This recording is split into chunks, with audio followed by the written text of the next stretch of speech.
కూకట్పల్లి వ్యాపారి భార్య హత్య కేసులో నిందితుల కోసం గాలింపు కొనసాగుతోంది. ఇప్పటికే ప్రత్యేక బృందాలను ఏర్పాటు చేశారు. హత్య తర్వాత నిందితులు హఫీజ్పేట్ నుంచి సికింద్రాబాద్ రైల్వే స్టేషన్ వెళ్లినట్లు గుర్తించారు. సికింద్రాబాద్ రైల్వే స్టేషన్ దగ్గర సెల్ ఫోన్స్ స్విచ్ ఆఫ్ చేశారు. హఫీజ్పేట్ రైల్వే స్టేషన్ నుంచి కర్ణాటక, జార్ఖండ్, మహారాష్ట్ర వైపు వెళ్లే ప్యాసింజర్ ట్రైన్లో సర్వీసులున్నాయి.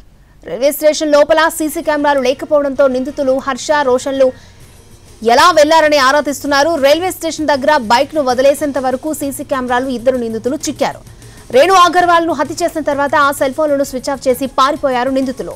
పోలీసులకు చిక్కకుండా ఉండేందుకే సికింద్రాబాద్, నాంపల్లి, కాచిగూడ రైల్వే స్టేషన్లు కాకుండా హఫీజ్పేట్ రైల్వే స్టేషన్లకు వెళ్లారు హర్ష, రోషన్లు. తమ సొంత ఊళ్లకు కాకుండా జార్ఖండ్ కు వెళ్లినట్లు ఉంటారని భావిస్తున్నారు.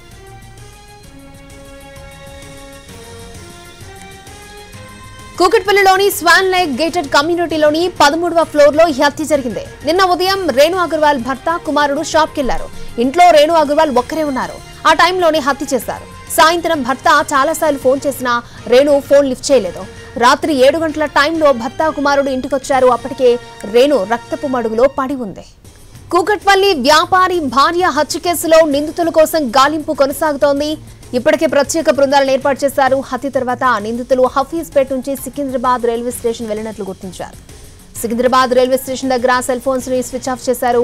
హఫీజ్పేట్ రైల్వే స్టేషన్ నుంచి కర్ణాటక, జార్ఖండ్, మహారాష్ట్ర వైపు వెళ్లే ప్యాసింజర్ ట్రైన్లు ఉంటాయి. రైల్వే స్టేషన్ లోపల సీసీ కెమెరాలు లేకపోవడంతో నిందితులు హర్ష, రోషన్లు ఎటు వెళ్లారని ఆరా తీస్తున్నారు. రైల్వే స్టేషన్ దగ్గర బైక్ ను వదిలేసేంత వరకు సీసీ కెమెరాలు ఇద్దరు నిందితులు చిక్కారు. రేణు అగర్వాల్ ను హత్య చేసిన తర్వాత సెల్ ఫోన్లను స్విచ్ ఆఫ్ చేసి పారిపోయారు నిందితులు.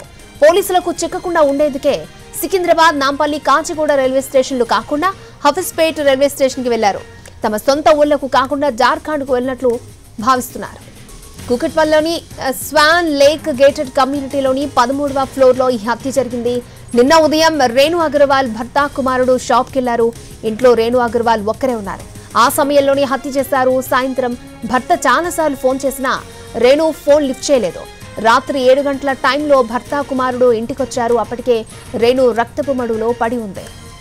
కూకట్పల్లి వ్యాపారి భార్య హత్య కేసులో నిందితుల కోసం గాలింపు కొనసాగుతోంది.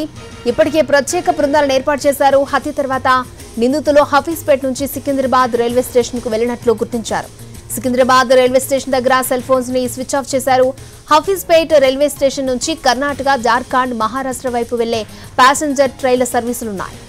రైల్వే స్టేషన్ లోపల సీసీ కెమెరాలు లేకపోవడంతో నిందితులు హర్ష, రోషన్లు ఎలా వెళ్లారని ఆరా తీస్తున్నారు. రైల్వే స్టేషన్ దగ్గర బైక్ ను వదిలేసేంత వరకు సీసీ కెమెరాలు ఇద్దరు నిందితులు చిక్కారు.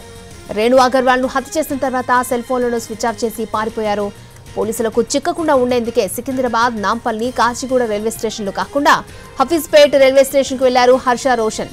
తమ సొంత ఊళ్లకు కాకుండా జార్ఖండ్ కి వెళ్లినట్టు ఉంటారని భావిస్తున్నారు. కూకట్పల్లిలోని స్వాన్ లేక్ గేటెడ్ కమ్యూనిటీలోని 13వ అంతస్తులో ఈ హత్య జరిగింది. నిన్న ఉదయం రేణు అగర్వాల్ భర్త, కుమారుడు షాప్ కు వెళ్లారు. ఇంట్లో రేణు అగర్వాల్ ఒక్కరే ఉన్నారు. ఆ సమయంలోనే హత్య చేశారు. సాయంత్రం భర్త చాలాసార్లు ఫోన్ చేసినా రేణు ఫోన్ లిఫ్ట్ చేయలేదు. రాత్రి 7 గంటల టైంలో భర్త, కుమారుడు ఇంటికొచ్చారు. అప్పటికే రేణు చనిపోయింది.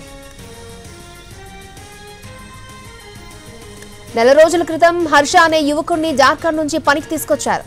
రేణు అగర్వాల్ ఉన్న పై అంతస్తులోనే తన స్నేహితుడు రోషన్ తో కలిసి ఉంటున్నాడు హర్ష. వీరిద్దరిపైనే అనుమానాలు వ్యక్తం చేస్తున్నారు పోలీసులు. ఇద్దరిని పట్టుకునేందుకు 5 ప్రత్యేక బృందాలు ఏర్పాటు చేశారు. చుట్టుపక్కల సీసీ ఫుటేజ్లను కూడా పరిశీలిస్తున్నారు.